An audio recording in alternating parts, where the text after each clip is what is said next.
Any conversation about neurofeedback has to begin with a look at the brain. The brain is really an information engine. It's really oriented toward processing lots and lots of information at the same time. And in fact, the brain is rather self-absorbed. Most of what goes on in the brain is the brain talking to itself about itself. One key aspect of brain function is that neurons don't act alone. We've got 10 billion neurons up there in our glorious cortex. And if one of them does or doesn't do its thing, that can't really matter. If it can't matter, we can't suddenly have an automobile accident because some single neuron is acting up. And so when we're looking at the EEG, for example, we're looking at those bunches of neurons performing in groups. The EEG is composed of a range of frequencies, all the way from 0 to more than 100 hertz, and the brain cares about each one. Without specially designed tools, we can now teach people how to generate more or less of these specific frequencies, and that has implications for brain function.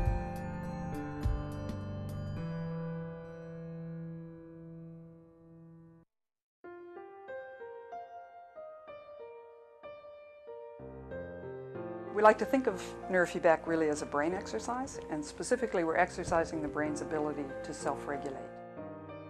The headroom that we have available for better function through brain training is much larger than the headroom we have available through physical exercise. This allows you to wake up better, fall asleep better, pay attention better, calm down better, all of those state management issues that underlie good function. There's certain basic ways that the brain can fail to self-regulate appropriately. A person could be stuck in high arousal, have difficulty calming down, falling asleep. We can be stuck in low arousal, have difficulty waking up and being motivated. Also, the brain could just spiral out of its own control into a symptom like a migraine or a panic attack or a seizure.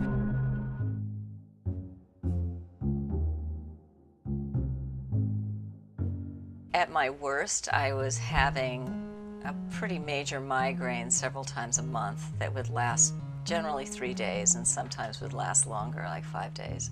But I had headaches really every day, and I was taking medication throughout the day to try to control the headaches so they wouldn't become worse. And I was really at the point where they said the next step for me would be a preventative one. And then I would probably have to take this medication that causes you to drop words in the middle of your sentences, and it really affects your speech patterns, and it was scary. Neurofeedback can be helpful with a wide variety of people, different ages, from very young children through adults, through old age, through people with very severe conditions, to people who want to improve their performance who are already functioning quite well. Recently, my mother suggested that I talk to a friend of hers who had done neurofeedback and had had great success.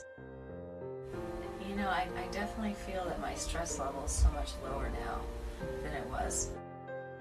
So the variables for us are where do we put the electrodes and what frequencies do we reward, which turns out to be enormously specific from individual to individual. I basically go in and I watch a monitor, and they teach my brain to stay in this certain range of levels. Within the first session and from session to session, we need to dial in what is the most comfortable and effective reward frequency, how much do we need to get a person more calm or more activated. Once we have that worked out, then we can think in terms of placement, and we can get quite specific in terms of which brain functions we want to target by where we put the electrodes on the head.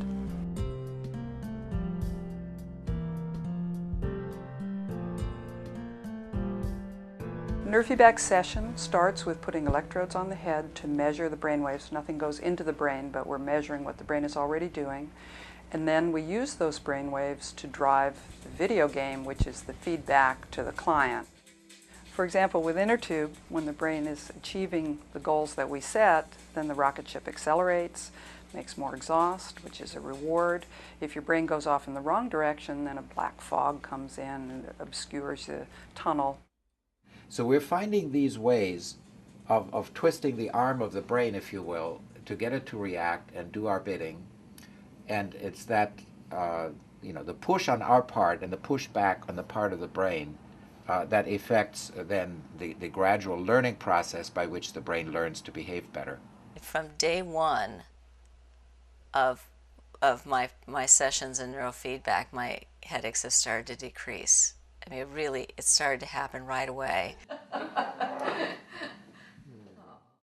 So this is a skill that the brain learns, and of course once it's learned it, it's going to hold on to that and use it every day so it won't forget. We start to see change rather immediately with neurofeedback. It has some impact within the first session or the first few sessions. Then we like to think in terms of 20-session blocks, because 20 sessions is enough to get a significant measurable change, and at that point there's a decision to be made of whether to go forward or whether we're done. So how's your head right now? It's pretty good. But over a number of sessions, we can get the brain to adopt a different style of functioning, which it then owns. And the person can then have a choice and say, hey, I don't need to live in anxiety anymore. I can choose to live in a calmer state. I can really tell that my brain works differently. It almost feels like there's a lid on that's stopping my brain from going to the place that it goes to start the migraines. And I do feel a lot more peace in the way I look at my life. It's really been an overall sense of calm that I've gotten out of the process, in addition to the specific benefits of not having the headaches. Neurofeedback is such engaging work because the more we do it, the more we learn, the more people we can help. And recently we've learned to do this training in a way that is more calming, which has extended our range to people with very high arousal, such as the autistic spectrum, severe chronic pain, agitation, anxiety.